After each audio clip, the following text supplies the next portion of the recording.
ললিতা হলো কুমোর দাদা মিনি সিং এর পোষা ছোট্ট শুয়োর ছানা। মিনি তার শুয়োর ছানাটাকে বেজায় ভালোবাসে আর তাকে যা খুশি তাই করতে দেয়। এখন শুয়োরের কাজই হলো নানান রকম গোয়ার্তুমি করা, আর তাই ললিতাও সারাদিন সেসবই করে। সুন্দর করে সাজানো পথের ধারের পাথরগুলোকে ললিতা এদিক ওদিক ঠেলে ছড়িয়ে দেয়।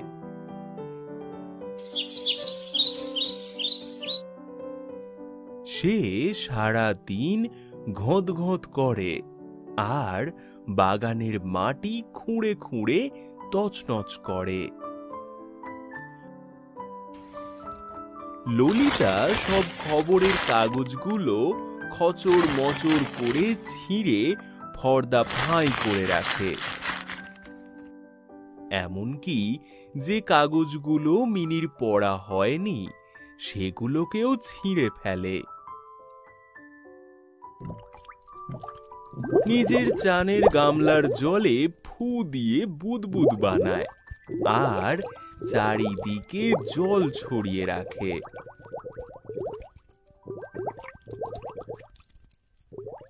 পুকুরে নেমে সব শালুক ফুলগুলোকে চিবিয়ে টিবিয়ে সব মাছগুলোকে ভয় দেখিয়ে দেয়। ঘরে বন্ধ করে রাখ বেটাকে, বলেন মিনির মা। বেঁধে রাখ ওকে, বলে ওঠেন মিনির জ্যাঠাই মা।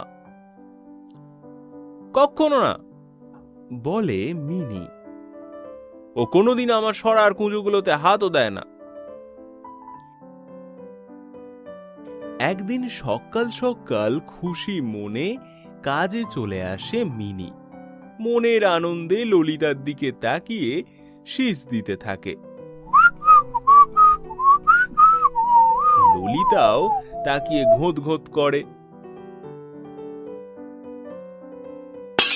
কিন্তু এক মুহূর্তে তার সব আনন্দ উধাও হয়ে যায় যখন দেখে ভাঙা বাটি, টুকরো টুকরো কুঁজো, কান ভাঙা চায়ের কাপ, তছনছ হয়ে ছড়িয়ে থাকা চায়ের পাত্র গোটা ঘর জুড়ে।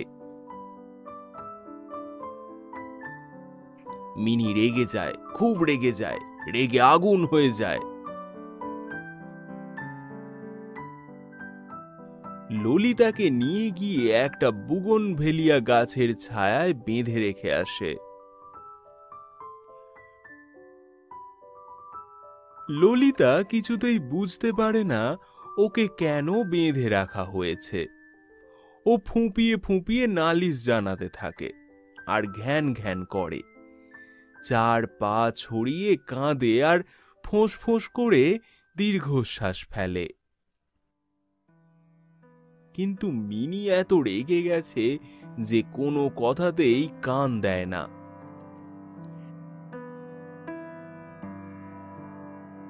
সারা দিন রাগে গজর গজর করে মিনি কাজ করতে থাকে। তারপর হঠাৎ একটা শব্দ আসে তার কানে। এ আওয়াজ তো হুরুফ নয়, হুর নয়, না এ তো গড়রও নয়, ফুরুরও নয়, এমনকি ছপাক কিংবা ঝপাকও নয়।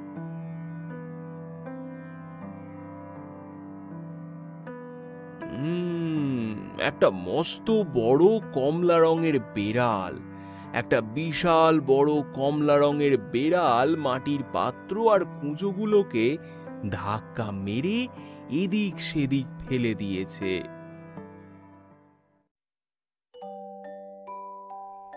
মিনি ললিতার বাঁধন খুলে দেয়, অমনি সে ঘোঁত ঘোঁত করতে থাকে। আর তারপর ললিতা বেড়ালের পেছনে ধাওয়া করে, গোল গোল দৌড় করিয়ে চারিদিকে চরকি পাক ঘুরিয়ে কারখানা ঘরের বাইরে পাঠিয়ে দেয়।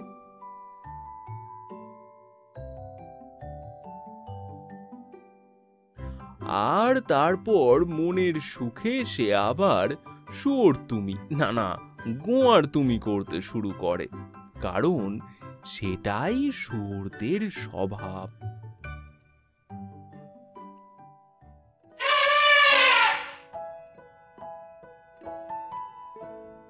গল্পের নাম ঘরের ভিতর হাতি।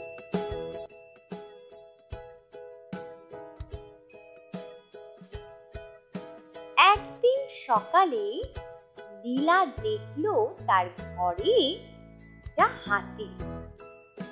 দেখো দেখো, আমার ঘরে একটা হাতি, লীলা বলে উঠল।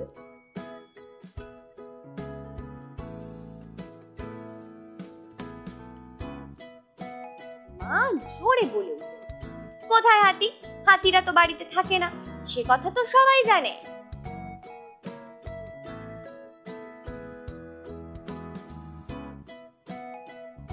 হাতিটা নিজের মনে হাই দিল।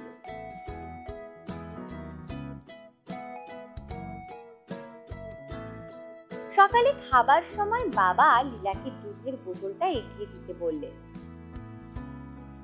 লীলা বলল, দুধ তো শেষ, হাতিটা যে সব দুধ খেয়ে ফেলেছে।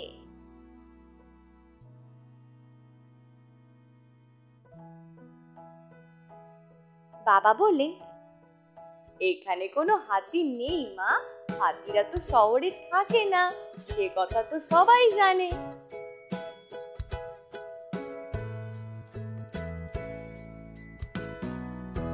এটা দুপুরও তুললো।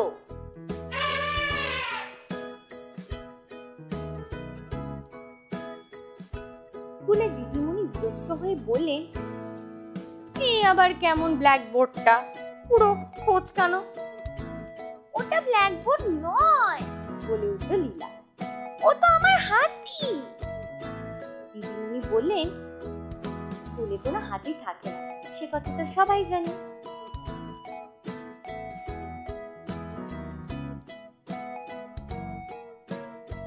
হাতিটা দিদিমণি স্যান্ডউইচ গুলো খেয়ে ফেলল।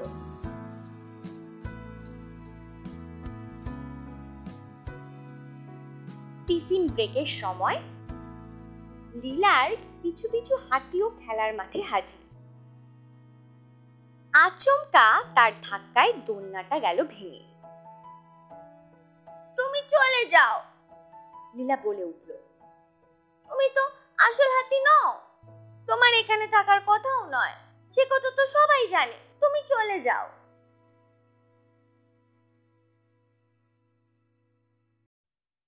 হাতির মুখ গেল শুকিয়ে, সুর দিয়ে চোখ মুছতে মুছতে সে চলে গেল।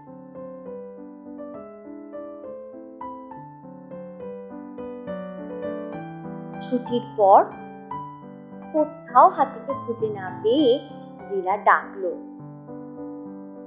ও হাতি, হাতি, ও হাতি, তুমি কোথায়? হাতি।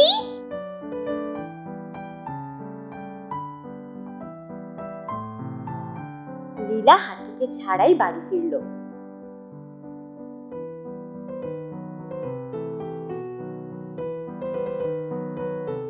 লীলার বড় মন খারাপ। বাড়ির বাইরে সিঁড়িতে বসে সে হাতির অপেক্ষায় রইল, কিন্তু হাতি আর আসে না।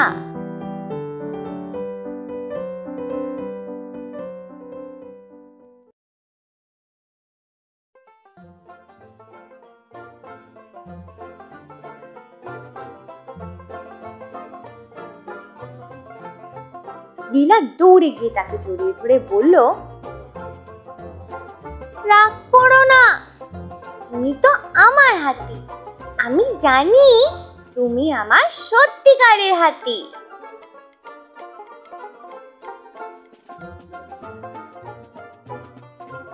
হাতিটাকে নিজের পিঠে চড়িয়ে রওনা দিল। পাশের বাড়ির ঘোষবাবু আর তার স্ত্রীকে দেখতে পেয়ে লীলা হাত নাড়ল। শুনছো, লীলাকে দেখো একবার, অত উঁচুতে গেল কি করে, বোধহয় লম্বা হয়ে গেছে, ঘোষবাবু বলে উঠলেন। কি যে বলছো, স্ত্রী বললেন, সবাই জানে বাচ্চা মেয়েরা অত লম্বা হয় না।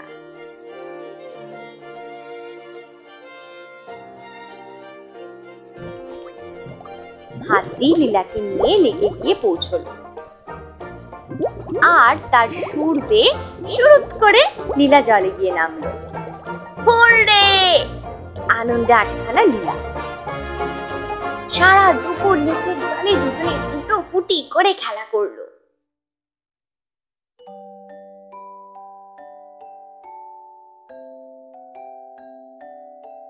সেই রাতে হাতি যখন তাকে ঘুম পাড়াতে গেল, লীলা বলল, শুভরাত্রি হাতি, আজ দিনটা দারুণ কাটলো। তার মাথায় সুর বুলিয়ে দিল হাতি।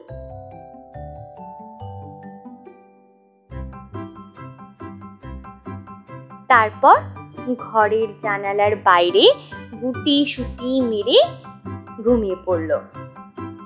লীলা মনে মনে বলে উঠল, হাতিরাই পৃথিবীর সব থেকে ভালো বন্ধু।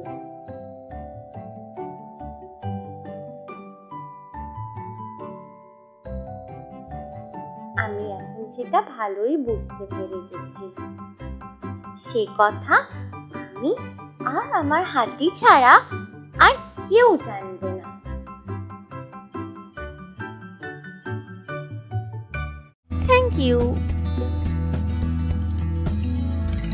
Thank you.